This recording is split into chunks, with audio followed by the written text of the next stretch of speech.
Hello and welcome to Through the Bible with Les Feldick.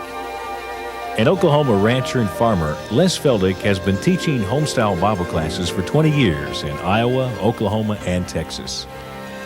Les Feldick's unique style of Bible teaching has made the books of the Bible come to life. When Les is teaching, it's so interesting that people say time just seems to fly by. And now, here is Les Feldick. Okay, good to have everybody still with us. You know, when we go all afternoon like this, I expect somebody to leave, but looks like we've got everybody. So turn with me to Isaiah chapter 24, and we'll start with verse 1. And again, for those of you joining us on television, we trust that you can take your Bible and follow these things with us. And if we leave you with a lot of questions, why, write to us or call us on our 800 number, and we'll try to clarify. Like I think I said last program, I don't claim to have any special revelations or anything like that, but we just like to teach the Word as I feel the Lord has opened it up to me, and in a way that hopefully many people can understand.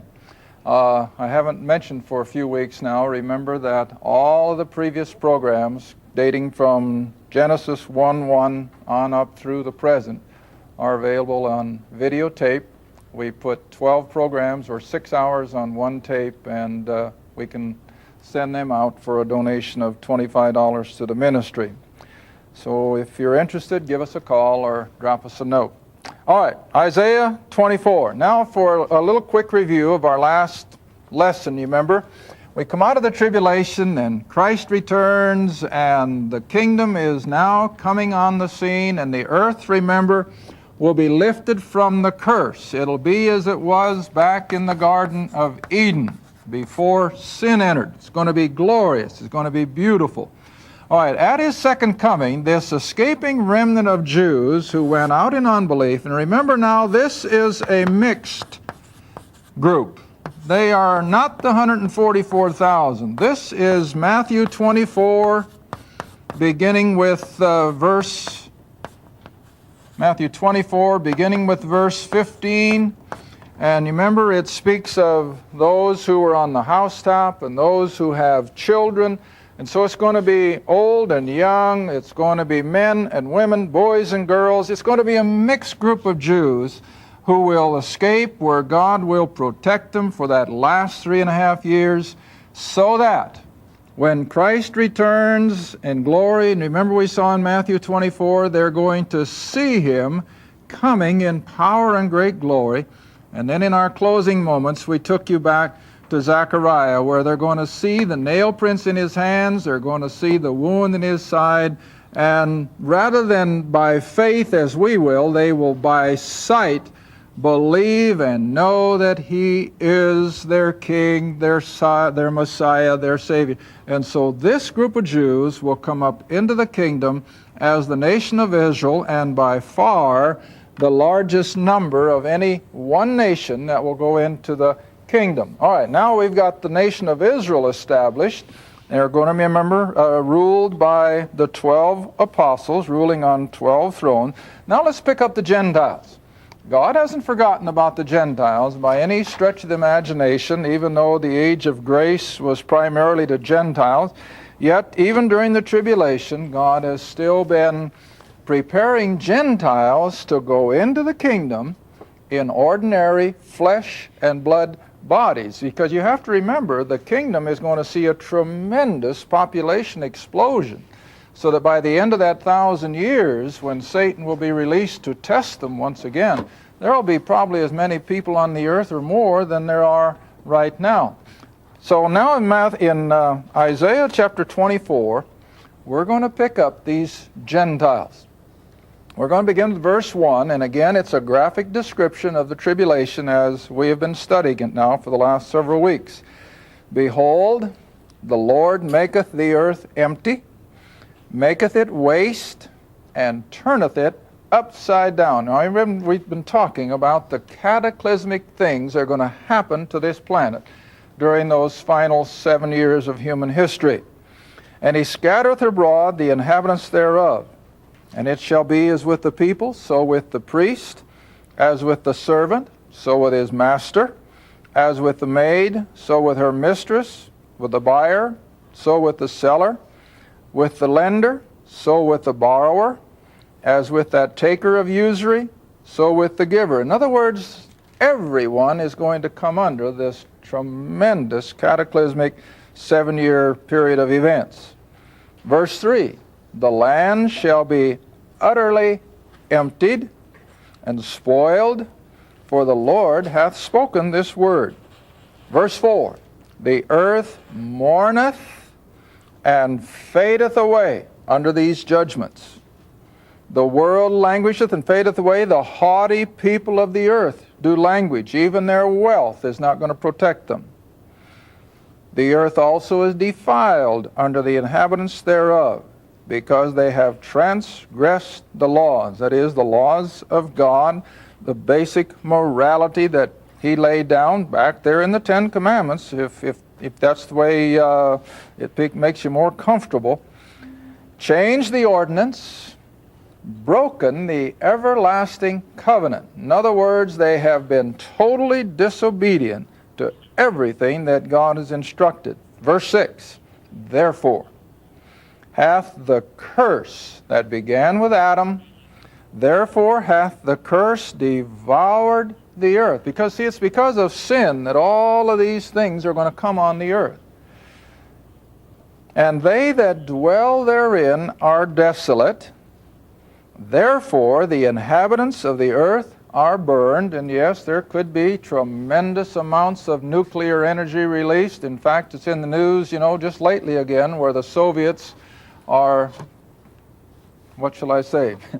They're trying to stop a leak of nuclear weapons that are at the bottom of the ocean, and it could very easily contaminate and kill a lot of the fish around it. So everything that we're seeing happen and the technology that's bringing about is making the book of Revelation more believable every day.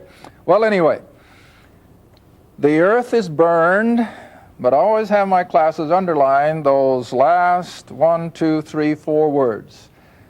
In spite of everything that has been happening, terrible, cataclysmic events, yet there will be a few men left. You see that? Now, I always like to emphasize and help you remember that I don't care what kind of a catastrophe people go through, there are always some survivors. Always. I always like to remember when they dropped the bomb on Hiroshima. I remember reading of one lady in particular who was right under ground zero of one of those bombs, either the first one or the second one, I remember. And she survived. In spite of the heat flash and in spite of all the radioactivity and all that. You know why? She was working in a library. And all the books in that immediate explosion just literally buried her, and all that paper then became an insulation for the radioactive power and so forth. And she survived. Totally burned, of course, but she survived. When we had the earthquake in San Francisco a couple of years ago, you remember when the freeway collapsed? They were working frantically, lifting all that heavy concrete, but what did they find? Survivors. And so it will be at the end of the tribulation. There are going to be survivors scattered around the planet from every nation that you can think of. Now, I usually let my classes, and you can do it as individual, and those of you on television, you just take a pencil and paper and use whatever figure or percentage you like to think of as a few. Now, the world tonight is, I think, around 5.5 billion people. But for sake of easy mathematics, let's round it off at 5 billion. If the population right now is 5 billion people, and I think 10% is too high for a few, personally. When I think of a few, I think of something less than 5%. Now, I see some of you are already putting the pen to it. If we've got 5 billion people on the earth tonight, and 5% survive, how many does that still leave us? Come on, you mathematicians, help me. How many? No, me more than that. 250 million, isn't it? Well, let's put it on the board. I like that guy on public television that teaches algebra. Have you ever watched him? I get a kick out of that. All right, so we start with 5 billion people. that right? Thousands, millions, billions. All right, now let's just set off 10%. That's 500 million. Let's cut it in half and go to 5%. That's 250 million. Right? Let's bring it down to 1%, and you still got 5 million. I hope I'm not miscalculating. I'll hear from it if I do. But anyway, just a small percentage will still be a lot of people. Now, don't lose sight of the fact that when we began the tribulation period, God immediately sealed 144,000 young Jews, right?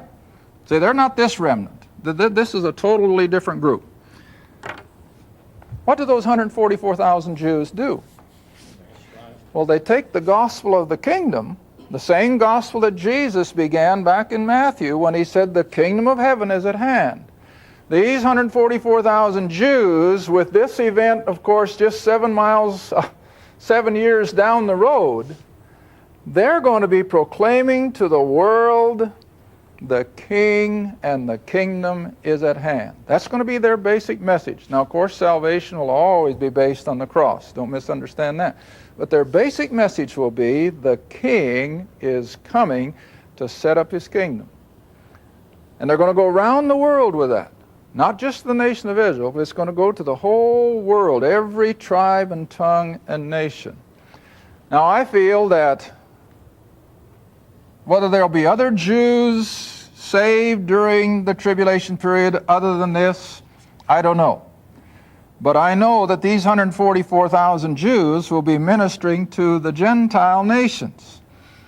Now, as Isaiah 24 then says, when the final bowl judgment has been culminated, you're going to have survivors in every nation under heaven. In Great Britain, Scotland, Germany, America, South America, the South Pacific nations, there's going to be survivors. Saved and lost both. You're going to have some who believe the message of the 144,000. You're going to have some who didn't believe it. All right, now we're going to pick them up. And you who are Bible students, you know where it's at. Matthew 25. Matthew 25. Now remember, no unbelievers can go into the kingdom,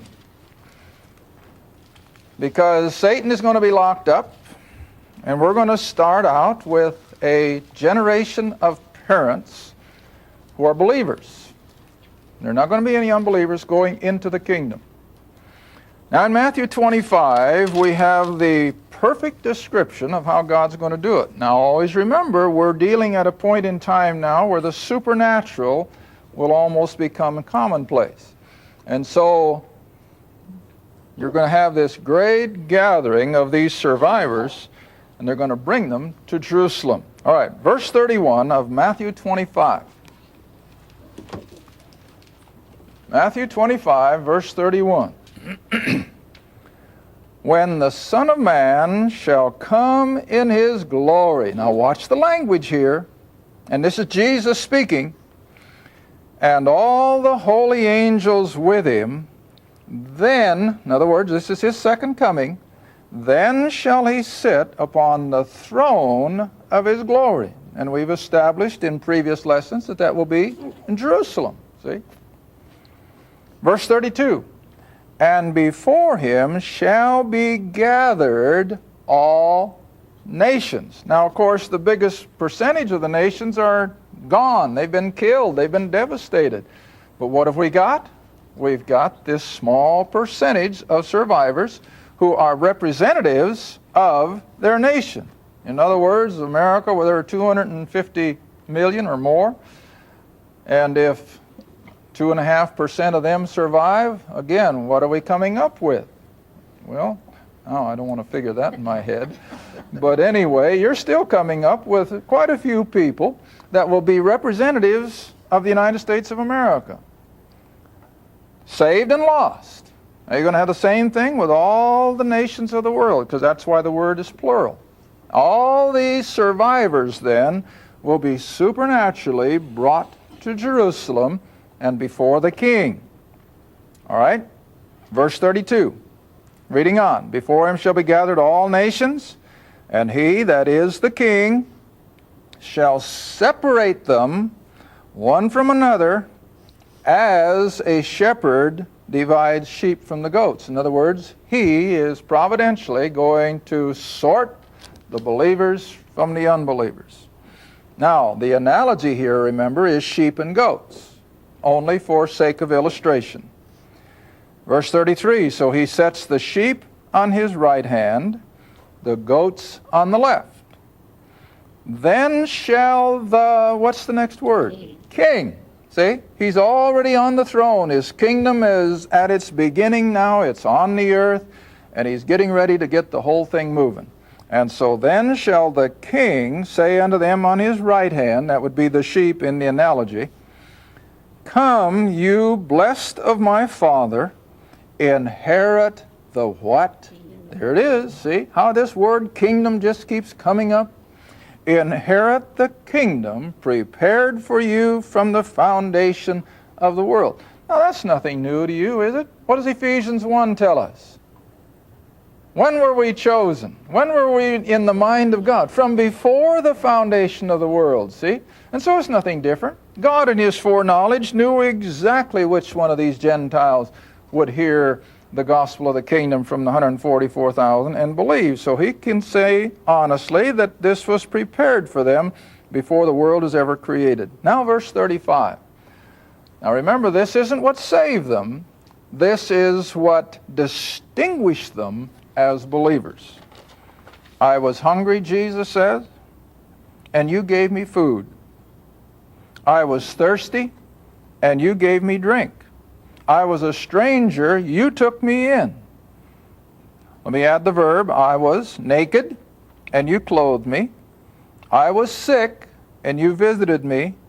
I was in prison, and you came unto me. Then shall the righteous, that is, these believers now, gathered from all the nations of the world, then shall these righteous answer him, saying, Lord, when saw we thee hungry and fed thee? When did we see you thirsty and gave you something to drink? When did we see thee a stranger and took thee in, or naked and clothed thee? Or when did we see thee sick, and so on and so forth? Now verse 40, and the king shall answer and say unto them, verily I say unto you, inasmuch as you have done it unto one of the least of these my brethren. Now that's the secret here. Jesus is speaking, and in the flesh he was a Jew, so his brethren have to be Jews. So who is he referring to? 144,000. And it wasn't their good deeds that saved them. It never is good works that saves anybody. They were saved by their faith in this message, and as soon as they experienced salvation, what were they willing to do? Help these people who had brought it to them. And the best example I can give of that are the believers and the Christians in Europe during Hitler's terror against the Jew. And those believers were the ones who hid Jewish people and helped them escape the onslaughts of Hitler and so forth. Why? Because it's a Christian's nature to do things like this. And so here is where Jesus is showing that these 144,000 are going to suffer privation all through their ministry. Now let's stop a second. I hope we have time. Let's go all the way back to Revelation chapter 7 again. Revelation 7.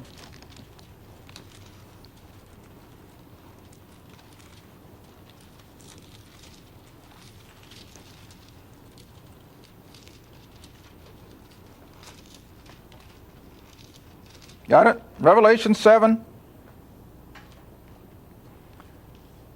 Come down to verse 3, just for sake of time, where the angel says, hurt not the earth, neither the sea, nor the trees, until we have sealed the servants of our God in their foreheads. In other words, I would just simply like I suppose, when God put a mark on Cain that no one could take his life.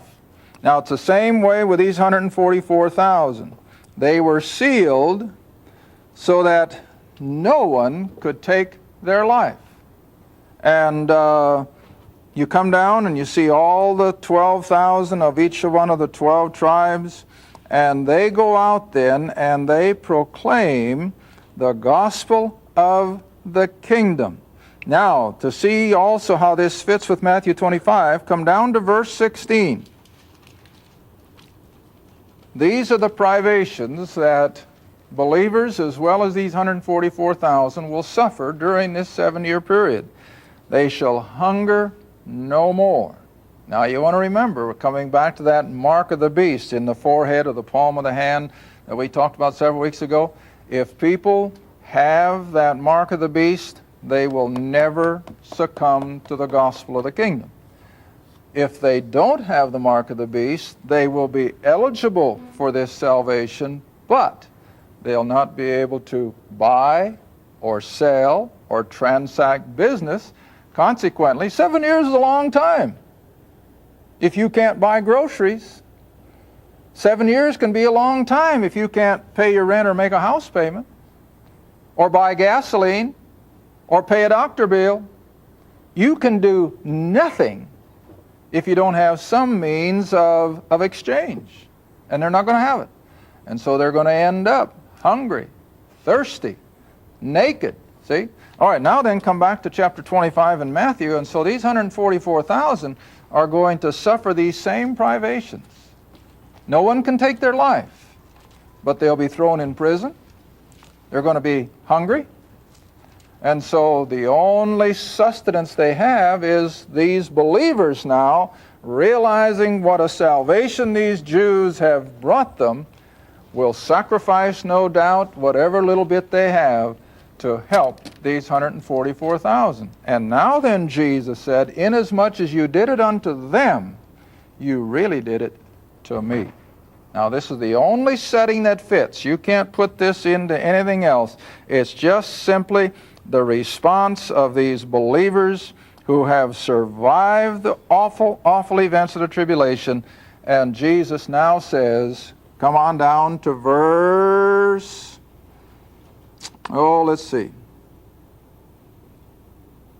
I guess I got to go all the way down to, I'm not seeing it. Yeah, verse 46. I knew it had to be down there somewhere. Verse 46. Now to the unbelievers, to the goats, who expressed the same thing, but we didn't ever see you hungry. We never saw you in jail. And what's Jesus' answer? Well, since you didn't do it to these 144,000, it was as if you didn't do it to me. All right, now then you come all the way down to verse 45 and 46. Then shall he answer them, saying, verily I say unto you, inasmuch as you did it not to one of the least of these, that is the 144,000, it was as if you did it not to me. And then 46, here's where I pick up the one I was looking for. And these, that is the rejectors, shall go away into everlasting punishment, but the righteous, those who believed, go where? Into life eternal. And of course the kingdom, even though it's stipulated as 1,000 years, it's still the beginning of eternity. In fact, I had a gentleman call the other night and he said, now Les, he said, I've got some problems between what takes place in the kingdom and what's going to take place in eternity. And I said, well, you're not alone. There are a lot of great theologians who I have seen debate the issues in their books and so forth as to what's in the kingdom age and what's in eternity. And I can just sort of oversimplify that, I guess, by simply saying, always remember, at least as I see it, that all of the situation concerning the kingdom is just an introduction to the eternal. It'll be interrupted. There'll be a new heaven and a new earth, come on, see. But I think eternity is going to be based on pretty much the same set of circumstances that we have in the 1,000 years. And so when Jesus tells these people who are going into the kingdom that they're going into eternal life, indeed they are. That's really the beginning of eternity, even though it is still in that time frame of the 1,000 years. All right, now I got a couple more minutes left. Let's go back and look at a couple more attributes of the kingdom, and then it'll be time to quit. And for those of you here, we can go home. Isaiah chapter 11. Isaiah 11.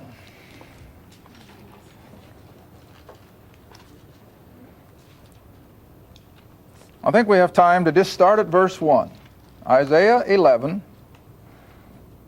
verse 1. And there shall come forth a rod out of the stem of Jesse, and a branch shall grow out of his roots. Now, of course, Jesse was the father of David, and Christ is always considered the son of David.